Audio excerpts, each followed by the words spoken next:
ಓಂ ಶಾಂತಿ.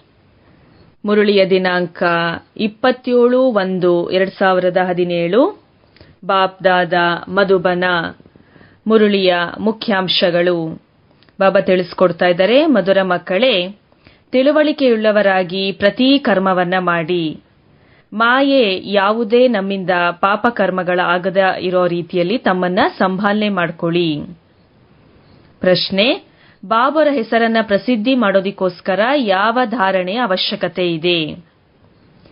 ಹೆಸರು ಪ್ರಸಿದ್ಧಿ ಮಾಡೋದಕ್ಕೋಸ್ಕರ ಪ್ರಾಮಾಣಿಕರು ಆಗಬೇಕು, ಸತ್ಯತೆಯ ಜೊತೆ ಸೇವೆ ಮಾಡಬೇಕು, ಹರಿಯುತ್ತಿರುವಂತಹ ಗಂಗೆಯಾಗಿ ಎಲ್ಲರಿಗೂ ಬಾಬೋರ ಸಂದೇಶವನ್ನ ಕೊಡ್ತಾ ಹೋಗಬೇಕು, ತಮ್ಮ ಕರ್ಮೇಂದ್ರಿಯಗಳ ಮೇಲೆ ಪೂರ್ತಿಯಾಗಿ ನಿಯಂತ್ರಣವನ್ನ ಇಟ್ಕೊಂಡು ಆಸೆಗಳನ್ನ ಬಿಟ್ಟು ನಿಯಮಾನುಸಾರ ನಡ್ಕೊಳ್ತಾ ಇರಬೇಕು ಎಂದು ಆಯಾಸಗೊಳ್ಳಬಾರದು.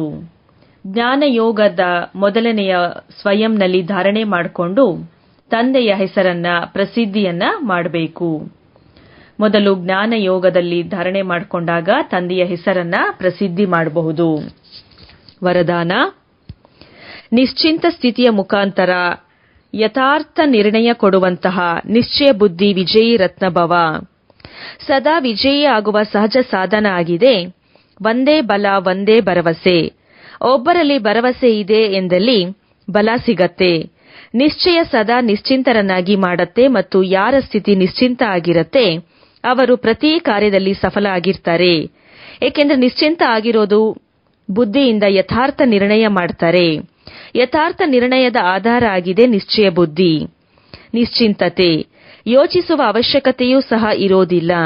ಏಕೆಂದ್ರೆ ಫಾಲೋ ಫಾದರ್ ಮಾಡಬೇಕು. ಹೆಜ್ಜೆಯ ಮೇಲೆ ಹೆಜ್ಜೆ ಇಡಬೇಕು. ಶ್ರೀಮತ ಏನ್ ಸಿಗತ್ತೆ ಅದರಂತೆ ನಡಿಬೇಕು. ಕೇವಲ ಶ್ರೀಮತದ ಹೆಜ್ಜೆ ಮೇಲೆ ಹೆಜ್ಜೆ ಇಡ್ತಾ ನಡೆದಾಗ ವಿಜಯಿ ರತ್ನಗಳು ಆಗ್ಬಿಡ್ತೀರಾ. ಸ್ಲೋಗನ್: ಮನಸ್ಸಿನಲ್ಲಿ ಸರ್ವರ ಪ್ರತಿ ಕಲ್ಯಾಣದ ಭಾವನೆ ಇಡೋದೇ ವಿಶ್ವ ಕಲ್ಯಾಣಕಾರಿಯಾಗೋದಾಗಿದೆ. ತಪಸ್ವಿ ಮೂರ್ತಿಗಳಾಗಿ ಅಂತವಾಕ ಅರ್ಥಾತ್ ಅಂತಿಮ ಸ್ಥಿತಿ ಯಾವುದು ನಿಮ್ಮ ಅಂತಿಮ ವಾಹನ ಆಗಿದೆ. ತಮ್ಮ ಆ ಸ್ವರೂಪವನ್ನ ಎದುರಿಗೆ ಎಮರ್ಜ್ ಮಾಡಿಕೊಂಡು 3 ಲೋಕದ ಸಂಚಾರ ಮಾಡಿ ತಮ್ಮ ದಯಾಹೃದಯಿ ತಪಸ್ವಿ ಸ್ವರೂಪದಿಂದ ಅಲೆದಾಡುತ್ತಿರುವಂತಹ ಆತ್ಮಗಳಿಗೂ ಸಹ ಸರ್ವಶಕ್ತಿಗಳ ಸಕಾಶನ್ನ ಕೊಡಿ. ಒಳ್ಳೆಯದು. ಮಧುರಾತಿ ಮಧುರ ಅಗಲಿ ಹೋಗಿ ಮರಳಿ ಸಿಕ್ಕಿರುವಂತಹ ಮಕ್ಕಳ ಪ್ರತಿ ಮಾತಾಪಿತಾ ಬಾಪ್ ದಾದಾರವರ ನೆನಪು, ಪ್ರೀತಿ ಹಾಗೂ ನಮಸ್ತೆ. ಆತ್ಮಿಕ ತಂದೆಗೆ ಆತ್ಮಿಕ ಮಕ್ಕಳ ಪ್ರತಿ ನೆನಪು, ಪ್ರೀತಿ ಹಾಗೂ ನಮಸ್ತೆ. ಓಂ ಶಾಂತಿ.